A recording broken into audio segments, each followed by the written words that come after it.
For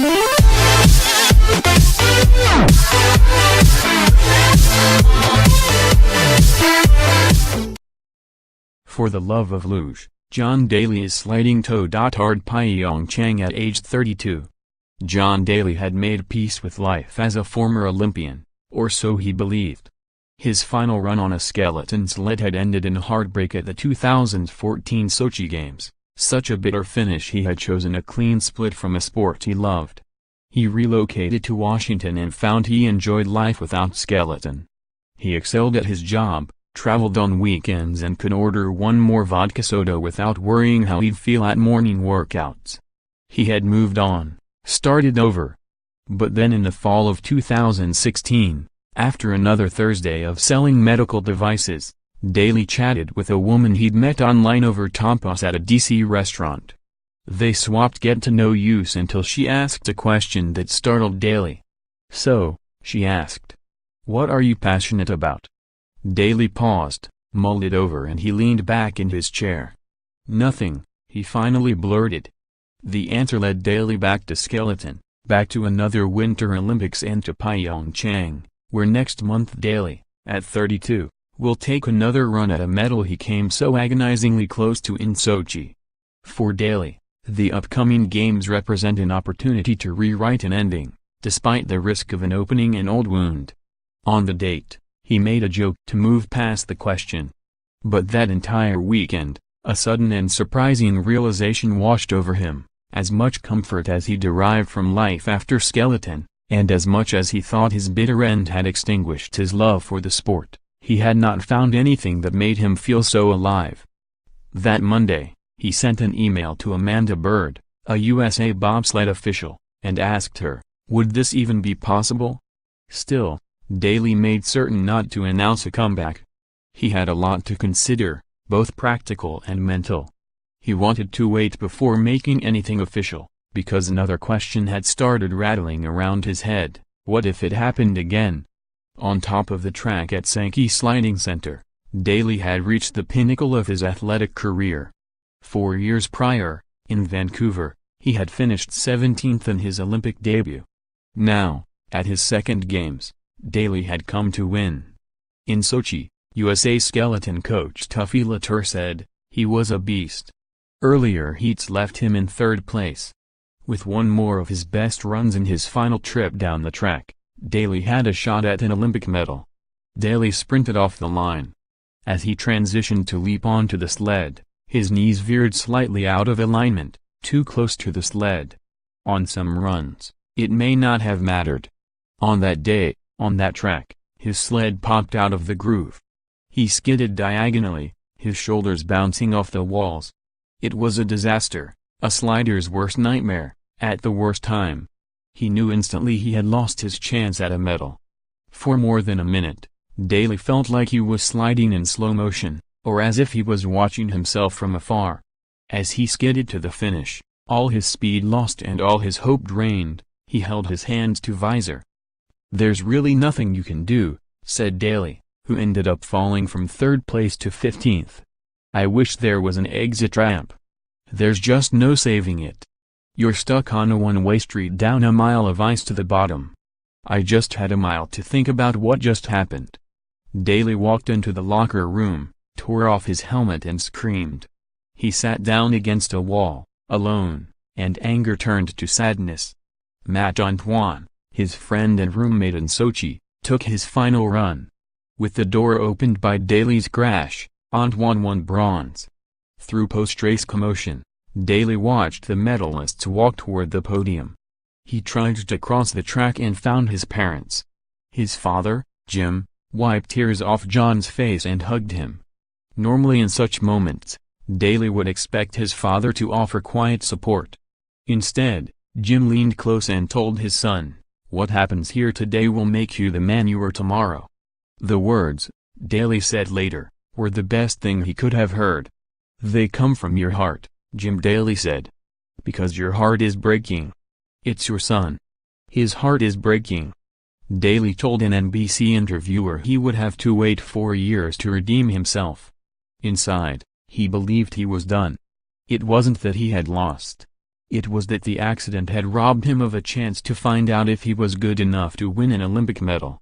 He was like, "That was it, I'm done with the sport," Latour said. "I felt bad for him, because I knew he had so much more in him." Daly had planned to throw himself a retirement party, but how could he celebrate? He had been sliding since he was 12, when he threw a snowball at his bobsled coach's face, so the coach made him try skeleton instead.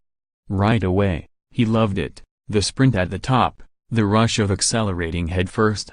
Now, even though he was 28, it felt like his childhood was ending. "There's definitely a lost feeling about what to do now," Daly said. "That's also why it was so upsetting about how it ended. Instead of getting a couple weeks and celebrating, it was over right then and there. There's nothing to celebrate. It ended. It didn't end the way you want." It was tough to switch gears. Back home in Long Island, most of his friends, freed from the constraints of Olympic training and travel, had married and had kids. He wanted a fresh start, where nobody knew him as an athlete. He always liked Washington, milder than New York in both climate and temperament, he liked to say. Daly got a place in Arlington and landed a job selling pediatric medical equipment for Smith and Nephew. One night, his father asked Daly his feeling about racing again. "I could go back," Daly told him. And the exact same thing could happen again. Daly happily transitioned into life without skeleton. He checked out the monuments, made new friends, settled into routine. He traveled to bachelor parties and weddings, made a fishing trip to Wisconsin with old teammates.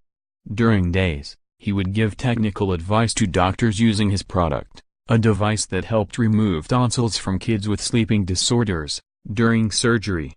On the way home, he would stop at a local school field to work out and avoid traffic. In the spring of 2016, Antoine visited Daly in Arlington.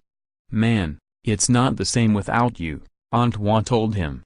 Though Daly insisted otherwise, those workouts, just for beach muscles, Antoine sensed Daly might be edging towards skeleton again. "I think maybe he had a different perspective a little bit on life outside the sport," Antoine said. "He just realized skeleton was something that he loved. It kind of made him feel alive. He just wasn't getting that aspect outside the sport, even though he loved his job and was doing well at it. He kind of seemed like he was lacking a little excitement." When his date asked her question that fall, it rattled him into considering coming back. Still, he hesitated. Sliding again would mean putting his new life, a life he liked, on hold. Did he have the willpower to do it? Would work allow it? Would the federation? Could he find equipment? Smith and Nephew valued him enough to let him work as he trained, if he wanted. Daly found new gear. What he hadn't donated to rookies, he had sold off.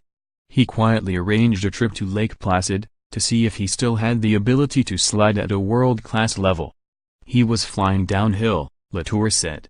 That sparked the interest. He felt, "I love this sport." The workouts came easy. The mental hurdles were harder to clear. Life without the stakes of failure or success, without a time on a clock defining him, had been comfortable. It was tough to transition, not out of it, but back into it, Daly said. It was very tough to turn the competitive edge back on, to bring back all those emotions and put yourself out there to potentially a victory or defeat all over again.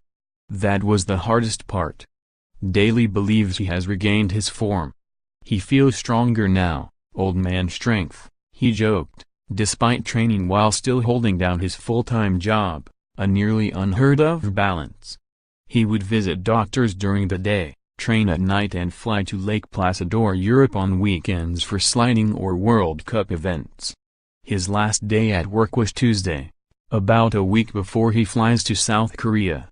He always bites off more than he can chew, Jim Daly said. And then he chews it.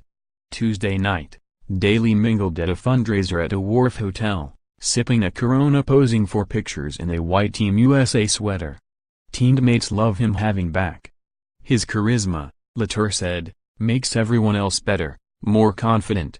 To me, the kid's a champion, Latour said. He popped a groove. Things happen in our sport, Daly does not dwell on his last run at Sochi, but he does not lie about it, either. It's in the back of his mind. It will be on his mind at the top of the track in PyeongChang. If it happens again, I still have not come up with an answer, Daly said. That would be a tough one to live with. That part, if it happens again like that, that might break me. What is certain about Daly's comeback is it has shown him what he really thinks about skeleton. He might let the sport break his heart again, and that acceptance, of course, is only a